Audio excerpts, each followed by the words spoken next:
Good morning, guys. Today I want to talk about something that I may have already discussed on this channel. I can't ever remember. There's been so many different discussions on the Jeep Gladiator that it's all starting to kind of run together. But anyway, a question that I'm seeing on the forums a lot lately is, when will we have a 4xe version of the Jeep Gladiator?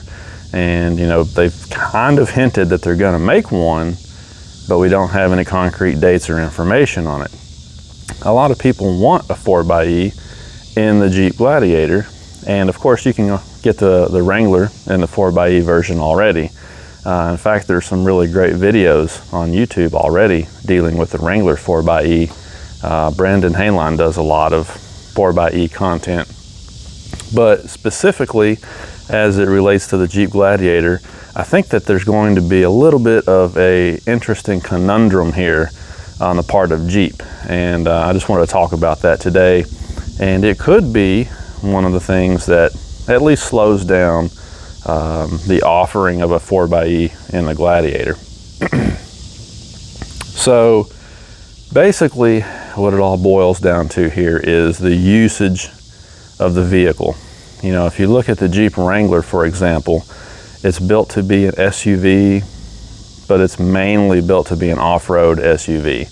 And most of the people who buy Wranglers are interested in the convertible top, riding around having a good time, or going off-road, right, and hitting some trails. And neither one of those usages really requires a lot of payload or a lot of towing capability. And if you look at the typical Wrangler, they've got about 850 pounds of payload, give or take. And so if you put a family of 5 inside a Wrangler, you pretty much use up all of your payload capacity. And so you don't have much left at all for gear, you know, or towing, you know, or overlanding, whatever the case might be. But most people, like I said, don't really care so much about that in the Wrangler world. If you come over to the Gladiator, it's a completely different ball game. This is a pickup truck. It's meant to be a pickup truck. From the back of the cab to the tail lights, there's not one single part that's shared with the Wrangler. They completely redesigned this vehicle to be a truck. And when the Gladiator came out, they made sure to give it class-leading payload and class-leading towing capability. And that was one of their calling cards, right? So with the Gladiator, it's really important for them to maintain a respectable amount of payload and towing capability. Well, the thing about it is, it's going to be a little bit more difficult for them to do that. And here's why. This Jeep Gladiator right here is a diesel, and in order to offer the diesel and still maintain at least a respectable amount of payload and towing, they had to increase the gross vehicle weight rating. So this truck is stamped with a 6,350 pound GVWR, which is, from what I can find, the highest GVWR that you can find on any mid-size truck in the class. And it's actually starting to get pretty crazy, you know, some of the numbers that they're stamping on these trucks, you know, just to be able to offer these options. It wasn't that long ago that a full-size truck had a GVWR in the 6,000s. And in fact, today, a lot of them still do. You know, you get up into like a Ram 1500 or something like that, you know, and you can see that number floating somewhere around the 7,000 mark now, you know, as time has progressed. But anyway, the GVWR is already really high on this truck to be able to offer the diesel, because the diesel added a lot of weight.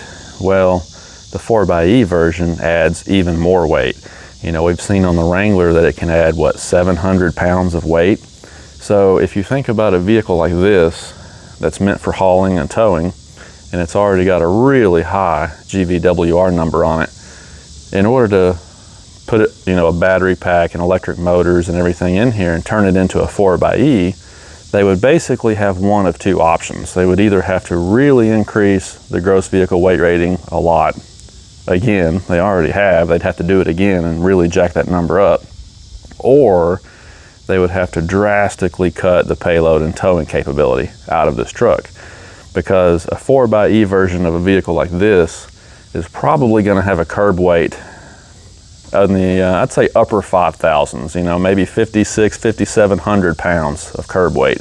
I mean, it's going to be a really heavy pig of a truck, and it's a mid-sized truck. So that really puts it at a disadvantage, you know, when it comes to hauling and towing. Now, they could put a massive GVWR number on this truck. They could stamp it 7,000 or beyond, you know, and offer a truck that has a curb weight like that and still a good payload and a good towing capability. They could do that, and maybe that is what they would do, but would they really do that though? I mean, you've got a Ram 1500 sold by the same parent company that has a 7,000 pound number stamped on it. Would you make a mid-sized truck with the same number stamped on it? It just seems kind of weird. I don't know that they would do that. Maybe they will, I don't know. It just seems like kind of a predicament for them to be in. You know, how do you put such a high gross vehicle weight rating on a mid-sized truck? It just, there's a limit to everything, and I think they're pretty much already there. So I don't know, but that's one option. They could do that. If they don't do that, then this truck is going to end up in a 4xe version. It's going to end up having a payload capability well below 1,000 pounds, and it's probably going to kill the towing rating on it. I mean, a couple thousand pounds, maybe 3,000 pounds at the most. You know, so at that point, it's not really useful as a truck anymore. You know, who would buy a pickup truck that has, say, a 700 or 800 pound payload rating? I mean, that's just, it would be ridiculous. Again, you put a family of 5 in a truck like that, you have no capability left. You can't haul anything anymore, legally anyway. So, I mean, it's kind of a conundrum. You know, the weight of a hybrid vehicle, the curb weight, basically makes it difficult to pull off in a package like this. Now, you get up into the full-size trucks, you know, like what Ford is doing, for example, and you have a little bit more room there. The ceiling is a little higher, you know, to put different numbers on those trucks and, you know, offer different powertrains and things. So you've got a little bit more flexibility. But with a mid-sized truck like this, it's going to be hard for them to do. So it's going to be really interesting to see, you know, if they do, which I think they are. I think they are going to offer a 4xe Gladiator eventually. But when they do, it's going to be interesting to see how they pull it off. You know, which way will they go? Will they keep jacking up the gross vehicle weight rating on this truck to just ridiculous numbers so that they can offer these powertrains? Or will they build a 4xe Gladiator that's basically not useful for anything as a truck? It's going to be one or the other. What do you guys think they're going to do? Or will they offer a 4xe at all? That's another possibility. Let me know what you think. In other news, the bed cover that I decided to go with is finally going to be here today. It's out for delivery, and I'm going to hopefully get that installed tonight.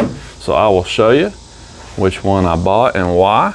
And there was a very interesting option that popped up at the last minute that almost made me change my mind and go in a different direction. And we'll talk about that in the next upcoming video as well. So stay tuned, guys. Subscribe if you haven't already. Thank you for watching. Have a good day.